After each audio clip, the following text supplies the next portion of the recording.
Kita yang sudah Islamkan Nusantara, dia mau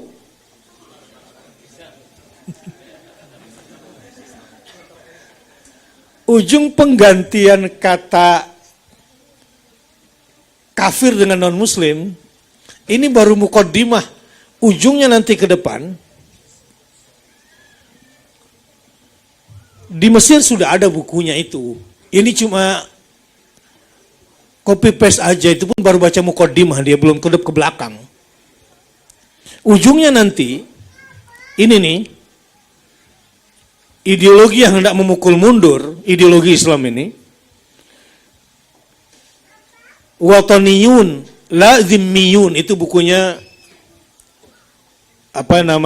Fahmi Huwaidi di Mesir, tokoh liberal Mesir. Wataniyun, yang ada adalah warga negara, bukan zimmiyun, bukan orang kafir yang tinggal di negeri muslim dengan membayar jizyah atau pajak, itu zimmi. Kan ada 4 jenis kafir kan. Udah, mudah-mudahan sudah update, saya nggak perlu mengulang. Tetapi yang ingin saya bicarakan adalah jangan sampai kemudian kita biarkan ideologi kita ini dipukul mundur. Nah, disinilah kewajiban para pejuang-pejuang subuh yang harus istiqomah sampai husnul. Kaosnya gitu ya. Udah dikasih? Belum? Sian banget ya.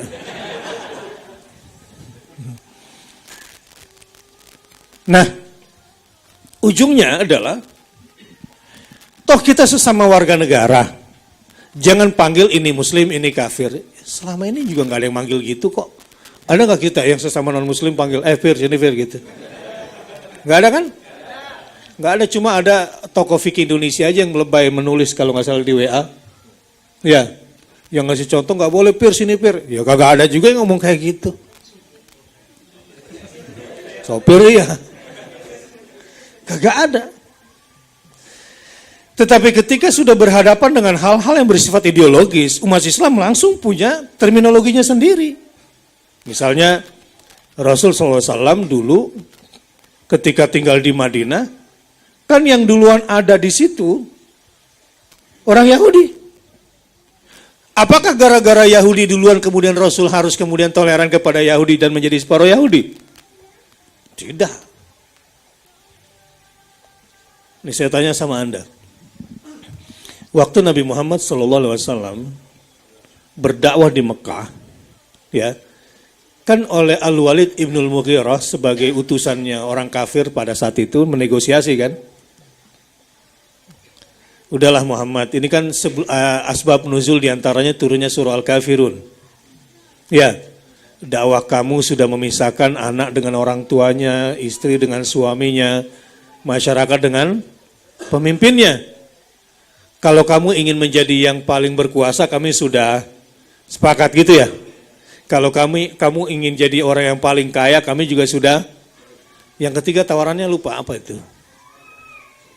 Hah? Ya, kalau kamu ingin mempunyai istri yang tercantik pun kita sudah siapkan. Kalau Anda jadi Muhammad sebagai pemimpin, sebagai politisi saat itu kira-kira ambil apa jangan? Iya. Ya, itulah cara berpikirnya partai-partai yang berorientasi kekuasaan, walaupun pakai nama Islam. Ambil dulu. Saya yakin kalau Anda politisi murni pada saat itu, walaupun KTP-nya Islam, statusnya Muslim pasti ambil aja dulu kekuasaan itu. Baru nanti kita perbaiki dari dalam, gitu ya. Berarti lu lebih hebat dari Nabi Muhammad kalau begitu. Gimana kalau pejuang subuh direkrut dan dikasih uang untuk mendukung salah satu paslon? Ambil apa jangan? Hah? Ini hati-hati. Apalagi sudah level pimpinan chapter.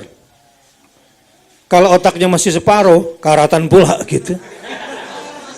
Makanya perlu diadakan pertemuan seperti ini untuk diasah kembali, ya untuk dibersihkan kembali.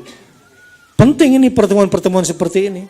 Nah, ketika kita sudah dilepaskan dalam beragama, ketika berbangsa dan bernegara, ya, karena dia nggak mau Indonesia menjadi negara agama. Memangnya negara Indonesia negara apa? Apa dasar negara Indonesia?